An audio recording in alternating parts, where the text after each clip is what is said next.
கள்ளச்சாராயம் காய்ச்சுபவர்கள் விற்பனை செய்பவர்களுக்கு கடும் ஆயுள் சிறையுடன் 10 லட்சம் ரூபாய் அபராதம். பேரவையில் தாக்கல் செய்யப்பட்ட மதுவிலக்கு சட்ட திருத்த மசோதாவில் கடுமையாக்கப்பட்ட தண்டனை.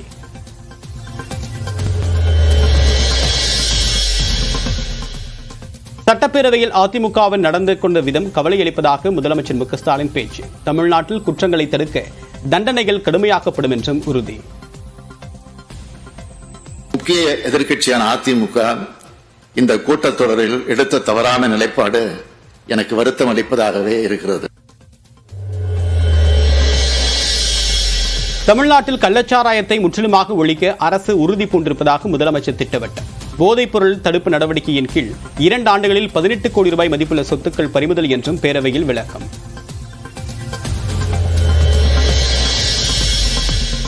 கோடநாடு கொலை வழக்கில் இதுவரை 268 சாட்சியரிடம் விசாரணை நடத்தப்பட்டுள்ளது.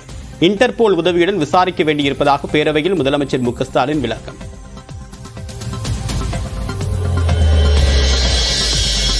காவல்துறை மானிய கோரிக்கையில் 100 அறிவிப்புகளை வெளியிட்ட முதலமைச்சர் மு க ஸ்டாலின் கோவை மாநகராட்சியை விபத்தில்லா பகுதியாக மாற்ற 5 கோடி ரூபாயில் செயல் திட்டம் என்றும் அறிவிப்பு.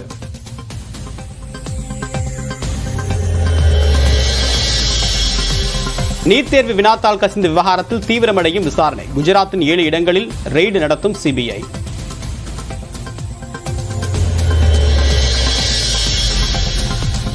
சாத்தூர் அருகே பந்துவார்பட்டி பட்டாசு ஆலையில் நிகழ்ந்த வெடிவிபத்தில் 4 தொழிலாளர்கள் பலியான சோகம்.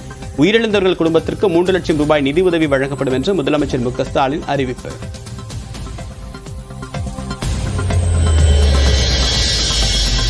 லடாக் அருகே ஆற்றை கடக்கும் என்று ராணுவ பீரங்கி வெள்ளத்தில் அடித்து செல்லப்பட்ட சோகம். உயிரிழந்த 5 ராணுவ வீரர்கள் உயிரிழந்த நிலையில் பாதுகாப்புத்துறை அமைச்சர் ராஜ்நாத் சிங் இரங்கல்.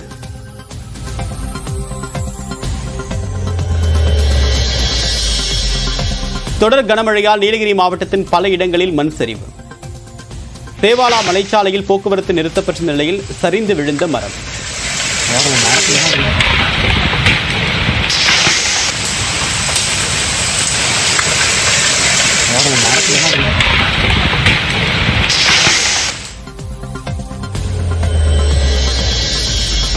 சென்னை அம்பத்தூர் அடுத்த கதிர்வேடு பகுதியில் பயங்கர தீ விபத்து. வாசனை திரவியங்கள் பேக்கிங் செய்யக்கூடிய குடோனில் பற்றிய தீயை அணைக்க போராட்டம்.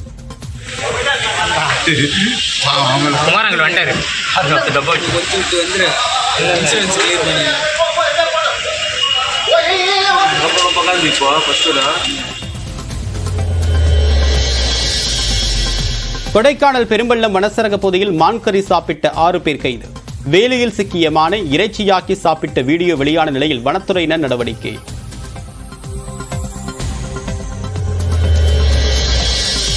சென்னை சேப்பாக்கத்தில் நடைபெற்று வரக்கூடிய டெஸ்ட் போட்டியில் இந்திய மகளிர் அணி வரலாற்று சாதனை.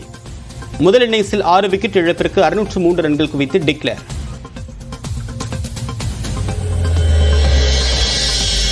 T20 உலகக்கோப்பை இறுதிப் போட்டி பார்படோஸில் இன்று மாலை நடைபெறுகிறது.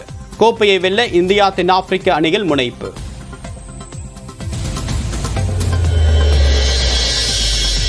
கோவை வெள்ளலூர் அருகே மகாலிங்கபுரம் பகுதியில் சிறுவனை சூழ்ந்த திருநாய்கள். நல்வாய்ப்பாக உரிய நேரத்தில் தந்தையால் மீட்கப்பட்ட சிறுவன்.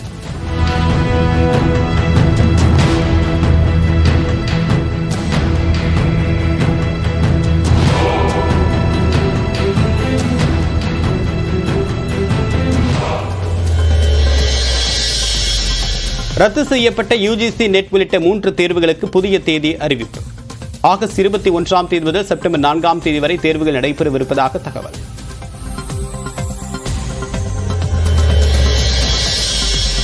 சாறை சாறையாக அமர்நாத் செல்லக்கூடிய யாத்திரிகர்கள் குழு நன்வான் முகாமில் இருந்து உற்சாகமாக புறப்பட்டனர்.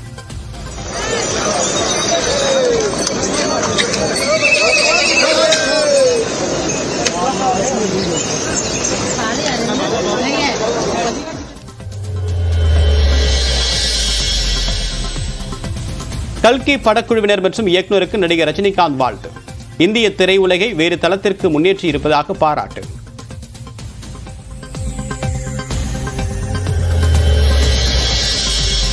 தெலுங்கானாவில் பணியிட மாற்றம் பெற்ற ஆசிரியரின் காலை பிடித்து மன்றாடிய மாணவர்கள். அரசு உத்தரவை மீற முடியாது என்று கூறி பிரியா விடை பெற்ற ஆசிரியர்.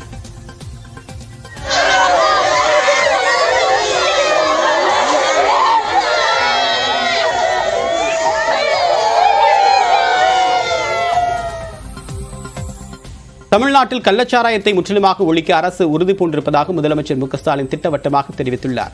சட்டப்பேரவையில் காவல்துறை மானிய கோரிக்கை மீதான விவாதத்திற்கு பதிலளித்து பேசிய முதலமைச்சர் மு.க.ஸ்டாலின் கள்ளக்குறிச்சி கள்ளச்சாராய விவகாரத்தில் குறுகிய காலத்தில் நடவடிக்கை எடுக்கப்பட்டிருப்பதாக கூறினார். இந்த வழக்கில் இதுவரை 20க்கும் மேற்பட்டோர் கைது செய்யப்பட்டிருப்பதாக குறிப்பிட்ட அவர், கள்ளச்சாராய வழக்கில் அரசு நடவடிக்கை போதவில்லை என்று கூறுவது தேர்தல் தோல்வியை மறைக்கக்கூடிய முயற்சி என்று விமர்சித்தார். சாத்தான்குளம் காவல் நிலைய மரணத்தை அதிமுக மறைக்க நினைத்ததால் சிபிஐ விசாரணை கோரியதாகவும், கள்ளச்சாராய வழக்கில் திமுக அரசு எதையும் மறைக்கவில்லை என்றும் விளக்கம் அளித்தார். போதைப் பொருளை ஒழிக்க தமிழ்நாடு அரசு நடவடிக்கை எடுத்து வருவதாக கூறியவர், போதைப் பொருள் தடுப்பு நடவடிக்கையின் கீழ் 2 ஆண்டுகளில் 18 கோடி ரூபாய் மதிப்புள்ள சொத்துக்கள் பறிமுதல் செய்யப்பட்டிருப்பதாகவும் தெரிவித்தார். கள்ளக்குறிச்சி சம்பவத்துக்கான உண்மையான காரணத்தை அறிய உயர்நீதிமன்ற ஓய்வு பெற்ற நீதியரசர் கோகுல்தாஸ் அவர்கள் தலைமையில் ஆணையம் அமைத்தேன். சிபிசிஐடி விசாரிக்க உத்தரவிட்டேன். அமைச்சர்கள், உள்துறை செயலாளர், டிஜிபி ஆகியோரை உடனடியாக சம்பவ இடத்திற்கு அனுப்பி வைத்தேன். குற்றவாளிகளில் 20க்கும் மேற்பட்டோர் கைது செய்யப்பட்டுள்ளார்கள். கள்ளச்சாராயம், விஷச்சாராயம் ஒழிப்பு மற்றும் குற்றவாளிகள் கைது நடவடிக்கைகள் தீவிரமாக தொடர்கிறது. சம்பந்தப்பட்ட அதிகாரிகள் மீது பணியிட நீக்கம் உள்ளிட்ட நடவடிக்கைகள் எடுக்கப்பட்டுள்ளன. இப்படிப்பட்ட நடவடிக்கைகளை 24 மணி நேரத்தில் எடுத்துள்ளோம். இதன் பிறகும் நடவடிக்கை சரியில்லை என்று சொல்வது அவர்கள் நடத்தும் திசை திருப்பல் நாடகம். சாத்தான்குளம் சம்பவத்தை அன்றைய அதிமுக அரசு முழுக்க மறைக்க, தேய்க்க நினைத்தது. அதனால் அப்பொழுது சிபிஐ விசாரணை கேட்டோம். ஆனால் இன்றைக்கு இந்த அரசு எதையும் மறைக்கவில்லை. குறுகிய காலத்திற்குள் குற்றவாளிகளை கைது செய்து ஒருவர் கூட தப்ப முடியாத என்கிற நிலையை உருவாக்கி இருக்கிறோம். விஷச்சாராய விற்பனை என்பது ஒரு சமூக குற்றம். விலை மதிப்பில்லாத மனித உயிர்களை பலிவாங்குகிற இதை முற்றிலுமாக ஒழிக்க இந்த அரசு உறுதி பூண்டுள்ளது.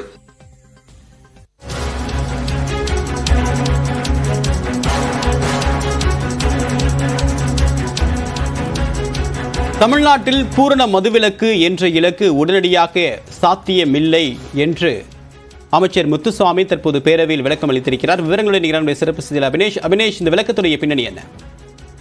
தேவபிரியன், இன்றைக்கு சட்டப்பேரவையில தமிழ்நாடு மதுவிலக்கு திருத்த சட்ட மசோதா இன்றைக்கு பேரவையில் அறிமுகம் செய்யப்பட்டது. பேரவை முதலமைச்சருடைய பதிலுரைக்கு பிறகு ஒவ்வொரு சட்டம் மசோதாக்களும் ஆய்வுக்கு எடுத்துக் கொள்ளப்பட்ட நிலையில இந்த திருத்த சட்ட மசோதாவும் ஆய்வுக்கு எடுத்துக் கொள்ளப்பட்டது. பேரவையில அறிமுகம் செய்து தாக்கல் செய்த அமைச்சர் முத்துசாமி அதற்கு பதிலளித்து பேசினார். மிக முக்கியமாக இங்கு பேசிய உறுப்பினர் ஜி.கே. மணி பூரண மது விலக்கு வேண்டும் என்ற ஒரு கோரிக்கை வைத்தார். மிக முக்கியமாக இவ்வளவு கடுமையாக சட்டம் கொண்டு வரப்படுகிறது என்றால் இது இனிமேல் நடக்கக்கூடாது என்ற எண்ணத்தில் தான் இதை கொண்டு வருகிறோம். மிக முக்கியமாக ஒரு இடத்தில் அவர்கள் இருந்து குடித்த இடம் யாருக்கு சொந்தமோ அவர்கள் மீதும் நடவடிக்கை எடுக்கப்படக்கூடிய வகையில் இந்த புதிய சட்ட மசோதா அமைந்திருக்கிறது.